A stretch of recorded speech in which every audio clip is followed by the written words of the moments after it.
Now let us take the next question. अब हमारे पास एक सिग्नल गिवन है, एक्स ऑफ टी हमें गिवन है। हमें क्या करना है, हमें इस सिग्नल को मैथमेटिकल फॉर्म में एक्सप्रेस करना है। तो हम इसको डिफरेंशिएट भी कर सकते हैं। अगर हम इसको डिफरेंशिएट करके मैथमेटिकल फॉर्म में लिखना चाहें तो कैसे लिखेंगे, देखिए सबसे पहले हमें एक अब्रप्ट डिस्कॉन्टिटी यहाँ पे नजर आ रही है, ठीक है। उसके बाद सिग्नल कांस्टेंट है, फिर ये सेकंड है, उसके बाद ये थर्ड है। तो आपको हमने प्रीवियस वीडियो में बताया था जब कभी भी आप अब्रप्ट डिस्कंटीन्यूअस सिग्नल को क्या करते हैं, डिफरेंशिएट करते हैं, तो हमें हमेशा क्या मिलती है, इंपल्स मिलती है। और उस इंपल्स की जो वैल्यू होती है वो किसके बराबर होती है, जितना हमारे पास टोटल चेंज होता है किसमें, अब्रप्ट डिस्कंटिन्यूटी में। इसका मतलब ये हुआ कि अगर हम इस सिग्नल को डिफरेंशिएट करते हैं तो हमें क्या मिलेगा, हमें मिलेगा एक्स डैश ऑफ टी। तो देखिए ध्यान से, हमें एक इंपल्स कहाँ पे मिलेगी, जीरो पे। एक इंपल्स हमें मिलेगी जीरो पे, जिसकी हाइट हमारे पास कितनी होगी, 5, स्ट्रेंथ होगी हमारे पास 5। फिर हमें मिलेगी 4 पे, कहाँ पे, 4 पे, ये होगा हमारे पास कितना, -10, ठीक है, -10 ये हमारे पास है, दिस इज -10। उसके बाद हमें मिलेगा 9 पे, 9 पे इंपल्स मिलेगी और इसकी स्ट्रेंथ हमारे पास कितनी होगी, ऊपर है, तो ये हमारे पास कितना हो गया, +5 हो गया। तो अगर हम इसको मैथमेटिकल फॉर्म में एक्सप्रेस करना चाहें तो आपको पता है एक्स डैश ऑफ टी, ये आपके पास जीरो पे इंपल्स है तो क्या लिखोगे, डेल्टा ऑफ टी लिखोगे। +4 पे इंपल्स है तो क्या लिखोगे, डेल्टा ऑफ टी -4 लिखोगे। +9 पे इंपल्स है तो क्या लिखोगे, डेल्टा ऑफ टी -9 लिखोगे। सही है। अब इसका एम्पलीट्यूड 5 है तो ये हमारे पास 5 आ गया, इसका -10 है तो ये -10 आ गया, इसका +5 है तो ये हमारे पास +5 आ गया, ठीक है। अब इसको अगर हम इंटीग्रेट कर दें तो हमें क्या मिलेगा, 5, ये हो गया हमारे पास यू टी, माइनस में 10 u ऑफ टी -4 प्लस में 5 u ऑफ टी -9 हमारे पास आ गया। और अगर हम इसको x ऑफ टी को इंटीग्रेट कर दें, मीन्स -∞ से लेके t, this is x of tau D tau, तो ये आपके पास क्या हो जाएगा, 5 r ऑफ टी माइनस में 10 r ऑफ टी -4 प्लस में 5 r ऑफ टी -9। तो ये हो गया हमारे पास 5 r ऑफ टी माइनस में 10 r ऑफ टी -4 प्लस में 5 r ऑफ टी -9। बताइए यहाँ तो कोई डाउट। अब मुझे क्या करना है, मुझे इस रैम्प सिग्नल को प्लॉट करना है। तो मुझे बताओ हम कैसे प्लॉट करते हैं। स्टार्टिंग पॉइंट मुझे बताओ कितना है, स्टार्टिंग पॉइंट है हमारे पास यहाँ पे 0, स्टार्टिंग पॉइंट है 0। इसके बाद फिर हमारे पास स्टार्टिंग पॉइंट कितना है बोलो, नेक्स्ट हमारे पास स्टार्टिंग पॉइंट है कितना, +4, ठीक है। इसके बाद नेक्स्ट हमारे पास स्टार्टिंग पॉइंट बोलो कितना है, आपके पास 9 है। तो दोस्तों ये जो स्टार्टिंग पॉइंट है ना 0, 4, 9, तो ये तो सेम रहेंगे हमारे पास 0, 4 और 9। अब रैम्प में हमारे पास क्या होता है, स्लोप होता है। तो बताओ यहाँ पे हमारे पास स्लोप कितना है, 5 है, कितना है, 5 है। नेक्स्ट में हमारे पास स्लोप कितना है, -10 है। नेक्स्ट में हमारे पास स्लोप कितना है इस सिग्नल का, ये हमारे पास 5 है। तो हमें क्या करना है, हमें अब अपने रैम्प सिग्नल को प्लॉट करना है, या फिर गेट में ऐसा क्वेश्चन भी आ सकता है कि आपको इसको इंटीग्रेट करके दिखाना है एक्स ऑफ टी को।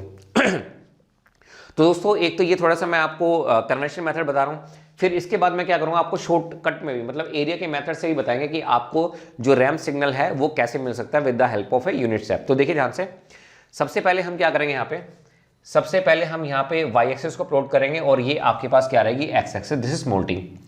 अब ये तो आपको पता चल गया 0, 4 और 9, तो ये आपके पास क्या है, 0 है, ये आपके पास पॉइंट क्या है, 4 है, और ये आपके पास क्या है, 9 है। सो दिस इज 0, ये आपके पास 0 है, ये आपके पास 4 है, और ये आपके पास क्या है, 9 है। यहाँ तक मेरे हिसाब से किसी को कोई डाउट नहीं होगा। तो एक यहाँ पे हम डॉटेड लाइन खींच देते हैं, ये 4 के लिए हो गया, ये हमारे पास किसके लिए हो गया, हमारे पास ये 9 के लिए हो गया, ठीक है। अब ध्यान दीजिए, स्लोप है 5। आप सबको पता है कि अगर हम स्लोप निकालना चाहें तो स्लोप बेसिकली में क्या होता है, स्लोप होता है change in y axis divide by में चेंज इन एक्स एक्सिस, ठीक है। अब आप हमें बताइए स्लोप हमारे पास कितना है, 5 है, स्लोप है हमारे पास 5। तो आप हमें बताइए एक्स एक्सिस में कितना चेंज है, 0 से लेके 4 तक, ये फिक्स है 0 से लेके 4 तक। आप मुझे बताओ वाई एक्सिस में हमारे पास कितना चेंज हो कि ये हमारे पास 5 आ जाए।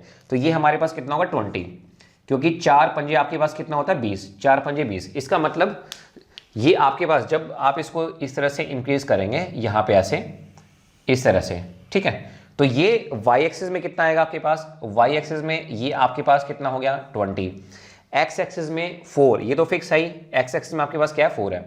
तो ये दोस्तों आपके पास एक्स एक्सिस में कितना हो गया है, 4, और ये आपके पास y एक्सिस में कितना है, ये आपके पास 20 है। तो अगर आप इसका स्लोप निकालोगे तो वो स्लोप आपके पास कितना आएगा, 5 आएगा। तो ये स्लोप आपके पास कितना आ गया, 5 आ गया। बताइए पूरी क्लास में किसी स्टूडेंट को कोई डाउट? अब मुझे बताओ, पहले हमारे पास स्लोप कितना था, 5, उसके बाद आप क्या करो, -10 करो, तो ये आपके पास कितना आ गया, -5। तो अब आपको नेक्स्ट इंटरवल में क्या करना है, आपको -5 का स्लोप दिखाना है। तो मुझे बताइए, अभी मैंने आपको बताया कि भाई स्लोप का मीनिंग क्या होता है, what is the meaning of slope? Slope का मतलब है change in y axis divide by change in x axis, ठीक है। अब आपको कितना स्लोप चाहिए, आपको स्लोप चाहिए -5। कितना चाहिए, -5। तो ये माइनस साइन यहां पे आ गया।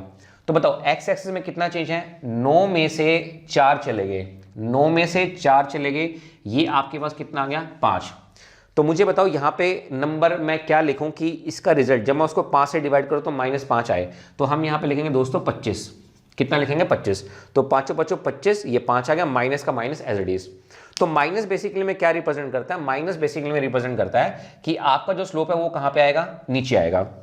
तो मुझे बताइए अब आपका जो स्लोप है वो कहाँ पे जाना चाहिए, -5 पे, लेकिन वाई एक्सिस में कितना चेंज होगा, -25।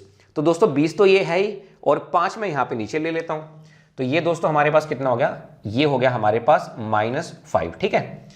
तो इसको मैं रेड कलर से ऐसे डॉट कर देता हूँ यहाँ पे। तो इसको मैंने यहाँ पे रेड कलर से ऐसे डॉट कर दिया। तो ये वो पॉइंट है जहाँ पे ये मैच करेगा। तो ये देखिए दोस्तों, इसको हम यहाँ पे ऐसे मिला देते हैं, इसको हम यहाँ पे ऐसे मिला देते हैं, ठीक है। इसको हमने यहाँ पे ऐसे मिला दिया।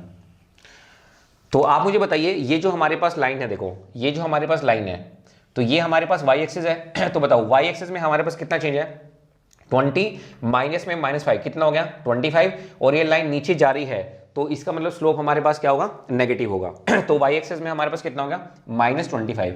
और 9 में से 4 गए, आपके पास कितना आ गया, 5। तो ये आपके पास जो स्लोप है, ये स्लोप आपके पास कितना आ गया, -5 आपके पास आ गया। सही है।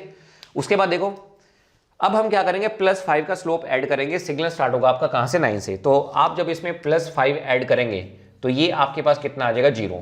इसका मतलब क्या होता है दोस्तों, अगर मान लो रिजल्ट हमारे पास +1 आता तो सिग्नल +1 के स्लोप से ऊपर जाता, अगर -1 आता तो सिग्नल -1 के स्लोप से नीचे जाता। तो 0 का मतलब क्या है कि अब आपका जो सिग्नल है वो आपके पास क्या हो जाएगा, इस तरह से कांस्टेंट हो जाएगा। तो दोस्तों यहाँ पे ये जो मैंने सिग्नल प्लॉट किया है, ये हमारे पास क्या है, y है। और y हमारे पास किसके बराबर है, y दोस्तों बराबर है integration of your this signal x। तो अगर हम x को इंटीग्रेट करेंगे तो हमें जो सिग्नल मिलेगा वो सिग्नल हमें कुछ इस तरह से नजर आएगा। तो आई होप दोस्तों ये जो क्वेश्चन मैंने आपको कराया है, इस क्वेश्चन में किसी भी स्टूडेंट को कोई भी डाउट नहीं होगा। तो आप इसको नोट कर लो। अब मैं यहाँ पे क्या करता हूँ, अब मैं यहाँ पर बोर्ड को रब कर देता हूँ, और रब करने के बाद मैं क्या करूंगा, इस सिग्नल को अब हम क्या करेंगे, डायरेक्टली इंटीग्रेट करेंगे। अब तो ये मैंने आपको किससे दिखाया, आपको मैंने दिखाया ये किससे, डिफरेंशिएशन प्रॉपर्टी से करके, है ना। फिर वापस इसको लिखा मैथमेटिकल फॉर्म में, फिर इसको इंटीग्रेट किया इस तरह से। अगर मान लो गेट में आपके पास डायरेक्टली ये क्वेश्चन आ जाता कि भाई मुझे इसको डायरेक्टली इंटीग्रेट करना है, तो एरिया से हम इसको कैसे इंटीग्रेट करेंगे वो अब हम आपको बताते हैं। अब हम बात करते हैं अपने सेकंड मेथड के बारे में। जैसे मान लीजिए आपके गेट के पेपर में ये क्वेश्चन गिवन है और आपसे ये कहा जा रहा है कि आपको क्या करना है, सिंपली इस सिग्नल को इंटीग्रेट करना है, और इंटीग्रेट करने के बाद जो सिग्नल आपको मिलेगा वो हमें बताना है। तो दोस्तों इसका जो सबसे इजी मेथड है वो क्या है, आप एरिया निकाल लो। तो मुझे बताओ, जब आप इसका एरिया निकालोगे तो आपके पास ये आपके पास कितना आएगा, इसका जो एरिया होगा आपको पता है विड्थ इनटू में हाइट। तो इसका आपके पास जो एरिया आ रहा है वो आपके पास कितना आ रहा है, 5, y एक्सिस में 5, x में 4, 5 चौके 20। तो ये 20 इसका एरिया आ गया, ठीक है। और जब आप इस सेकंड पार्ट का एरिया निकालेंगे तो ये आपके पास कितना आएगा, इसका जब आप एरिया निकालेंगे तो 9 में से 4 गए 5, और ये -5, -25। तो इसका जो एरिया आ रहा है वो आपके पास कितना आ रहा है, आपके पास इसका एरिया आ रहा है -25। अब ध्यान दीजिए, एक्स एक्सिस के पॉइंट तो आपको पता ही है, एक्स एक्सिस में पॉइंट क्या रहेंगे, 0, 4 और 9। तो सबसे पहले हम क्या करेंगे, यहाँ पे सबसे पहले हम ये मैंने यहाँ पे y एक्सिस लगाई और यहाँ पे मैंने x एक्सिस और ये स्मॉल t। तो अपने पास पॉइंट क्या आ गया, 4, और ये पॉइंट आपके पास कितना आ गया, 9, ठीक है। ये आपके पास 4 हो गया, ये 9 हो गया। अब ये जो हमने एरिया निकाला था ना दोस्तों, तो इसको आप कैसे लिखो, 20, यहाँ पे लिखो सबसे पहले 20, ठीक है। तो मैं यहाँ पे डॉटेड लाइन खींच देता हूँ यहाँ पे। तो ये हमारे पास 4 के लिए हो गया और ये हमारे पास यहाँ पे 9 के लिए हो गया। तो दोस्तों ये जो हमने एरिया निकाला था ना, ये आप कहाँ पे प्लॉट करेंगे, वाई एक्सिस में। ये बन जाएगा एम्पलीट्यूड। क्या बन जाएगा, एम्पलीट्यूड। तो देखो दोस्तों, ये हमारे पास कितना आ गया, 20 आ गया, ये यहाँ पे 20 आ गया, ठीक है। आपको पता है स्टेप को जब इंटीग्रेट करोगे तो क्या मिलेगा, रैंप। तो ये आपके पास यहाँ से ऐसे जाएगा, यहाँ से ये ऐसे गया, सही है। तो 0 से 4 में ये आपके पास सिग्नल कुछ इस तरह से नजर आएगा। उसके बाद देखिए 20 के बाद आपके पास एरिया कितना है, -25। तो ये आपका पहला पॉइंट हो गया यहाँ पे। उसके बाद आपने क्या किया, -25, तो ये आपके पास कितना आ गया, -5। तो ये आपको, ये पहला पॉइंट है, ये दूसरा पॉइंट है। तो अब आपका एम्पलीट्यूड कितना हो जाएगा, -5। तो ये देखो आपका कितना हो गया, -5। तो मैं यहाँ पे एक डॉटेड लाइन ऐसे खींच देता हूँ, ऐसे, सही है। तो अगली जो ड्यूरेशन है वो है 4 से लेके 9। तो 4 से लेके 9 में ये आपके पास पॉइंट आ गया। तो आप क्या करेंगे, इसको इससे मिला देंगे, इसको इससे मिला देंगे। और उसके बाद सिग्नल हमारा क्या है, 0 है। तो ये आपका जो सिग्नल है ये कांस्टेंट हो जाएगा, ऐसे क्या हो जाएगा, कांस्टेंट हो जाएगा। अब देखो इसमें शॉर्ट ट्रिक क्या है, सबसे आसान क्या है, अगर आपको स्टेप इस तरह का गिवन है, फाइनाइट ड्यूरेशन का गिवन है, जिसमें एरिया निकाला जा सकता है। तो एक एरिया आया 20, एक आया 25। तो सबसे पहले क्या करो, एक्स एक्सिस प्लॉट कर लो, 0, 4 और 9। तो मैंने क्या किया, ये 0, ये मेरे पास 4 और ये मेरे पास क्या 9, ये मैंने प्लॉट कर लिया। पहले आया 20, तो मैंने लिख दिया यहाँ पे 20। तो पहली ड्यूरेशन में 0 से 4 में मैंने इसको यहाँ से मिला दिया। उसके बाद जब आप अगला एरिया सब्ट्रैक्ट करोगे तो कितना आएगा, -5। तो अगला एम्पलीट्यूड लगा लो -5। तो अगली ड्यूरेशन में सिग्नल को वहां से लेके और जहां पे ये दोनों इंटरसेक्ट करें वहां पे इसको मीट कर दो। उसके बाद सिग्नल 0 है तो ये आपका कांस्टेंट हो जाएगा, क्योंकि जब आप इसको डिफरेंशिएट करोगे तो आपको ये सिग्नल मिलेगा। तो डिफरेंशिएशन जो कांस्टेंट का होता है वो हमारे पास क्या होता है, 0 होता है। और दोस्तों अगर आप देखोगे ये जो फिगर है हमारे पास, ये फिगर एग्जैक्टली हमारे पास इसके बराबर आ रही है। दोनों फिगर क्या है, सेम है। तो ये आपके ऊपर डिपेंड करता है कि जब आपकी प्रैक्टिस हो जाती है कि आप क्वेश्चन को किस तरह से करना चाहते हैं। आप डायरेक्टली करना चाहते हैं, डायरेक्टली कर लीजिए, डिफरेंशिएट करके, इसको डिफरेंशिएट करके मैथमेटिकल फॉर्म में लिख के उसके बाद इंटीग्रेट करके इस तरह से करना चाहते हैं, जैसे आप कंफर्टेबल फील करते हैं वैसे आप कर सकते हैं। क्योंकि जितने भी स्टूडेंट होते हैं, हर स्टूडेंट का स्ट्रॉन्ग पॉइंट और वीक पॉइंट क्या होता है, अलग अलग होता है। तो बीइंग एज ए टीचर तो मैंने आपको दोनों मेथड बता दिए हैं, इसको फॉलो करना हो इसको फॉलो कर लो, इसको फॉलो करना हो इसको फॉलो कर लो। और इसमें आपको एक चीज और एक्स्ट्रा मैंने यहाँ पे दे दी, वो हमारे पास क्या, डिफरेंशिएशन। तो कहने का मतलब ये कि अगर हमें कोई सिग्नल गिवन है तो उसको आप किस तरह से डिफरेंशिएट करेंगे और किस तरह से इंटीग्रेट करेंगे, ये हमने आपको इस वीडियो में बताया है।